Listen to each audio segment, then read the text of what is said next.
Brother, நமக்கு கை காலை விட தன்னம்பிக்கை அதிகம்னு இந்த உலகத்துக்கே காமிக்கணும். வலிக்குதுன்னு விட்டேன்னு வச்சுக்க, வாழ்க்கையே மிஸ் ஆயிடும். வலிய தள்ளி வச்சு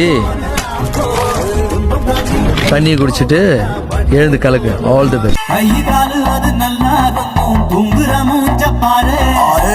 மறந்து துள்ளி குதிக்கிற இந்த பையனை பாரு.